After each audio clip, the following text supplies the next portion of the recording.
তো দেখো আজকে সারাদিন আমি কি কি করি সেটাই তোমাদের সাথে শেয়ার করব ভাবলাম। তো ভিডিওটা কন্টিনিউ দেখতে থাকো, আশা করি তোমাদের অনেক অনেক ভালো লাগবে। তো হ্যালো এভরিওয়ান, তোমরা সবাই কেমন আছো? আশা করি অনেক ভালো আছো। আজ আবার একটা নতুন ভিডিওর সাথে চলে এলাম।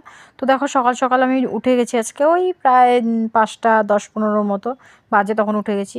তো সেটা আমার কাছে অনেকটাই সকাল, জানি অনেকের কাছে সেটা সকাল না, বাট আমার কাছে অনেকটা সকাল। কেননা যেহেতু আমি একটা সময় উঠতাম, একটা সময় কি কিছুদিন আগে আমি ওই 8টা 9টা 10টা এরকম টাইম, 10টা না হলেও 8টা সাড়ে 8টার সময় উঠতাম, 9টার সময় উঠতাম। তো যাই হোক, সকাল সকাল উঠে গেলে একটা আলাদাই মানে কাজের এনার্জি থাকে।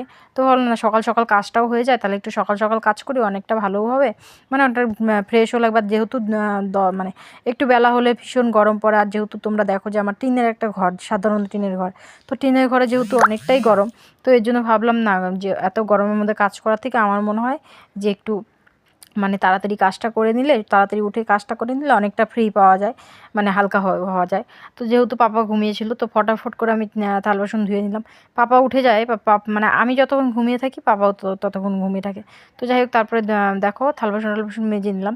মেজে নিয়ে আমাকে ঘর মুছতে হবে, জামা কাপড় ভিজাতে হবে, অনেক কাজ আছে। তো যেহেতু সকাল টাইম জানোই তো। তো দেখো এখানে জামা কাপড় ভিজিয়ে নিলাম, ভিজিয়ে নিয়ে তারপর আমি এখন ঘর মুছতে যাবো। তার আগে আমার জামা কাপড়, যেটা সব থেকে আমার গুছাতে মানে এত অলসতা লাগে, মানে এত আলসিয়া লাগে বলার মতো না।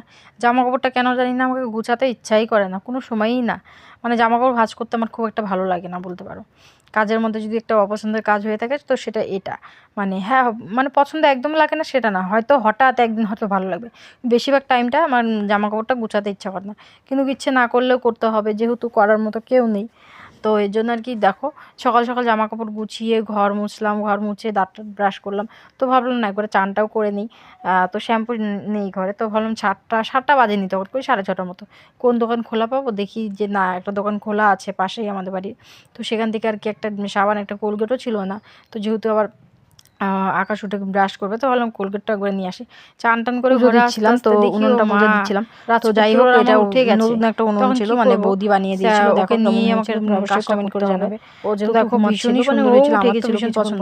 তারপর আমি আর কি পুজো দিয়ে দিচ্ছিলাম, পাপা ওখানে দাঁড়িয়েছিল, ঠিক আছে। তো পাপাকে তখনকার প্যান্টটা দেখো ঠিকঠাকভাবে পরাইনি, একটু অ্যাভয়েড করো। আর একটা বাচ্চা নিয়ে কাজ করলে যা হয় আর কি, মানে এই সকালবেলা নিশ্চয়ই আমি কারো বাড়ি দিয়ে আসতে পারবো না, আমাকে নিজেকেই রাখতে হবে, কি করবো এখন, করতে হবে, কোনো উপায় নেই। তো তারপরে এখানে জাল টাল মানে আগুনটা বড়ই ধরিয়ে দিয়েছিল, যেহেতু আমি পারছিলাম না। পরে ও উঠলো, বললো দাও আমি করে দিচ্ছি, পরে ও করে দিল। তো দেখো এখানে ডাল বানাচ্ছিলাম, ডাল, তার সাথে ডিমের ভুজিয়া ছিল, আর তার সাথে ছিল আলু ভাজা আর লেবু। তো এখানে আমি যেহেতু ডিমের ভুজিয়া বানাচ্ছিলাম, তো তখন পাপা একটু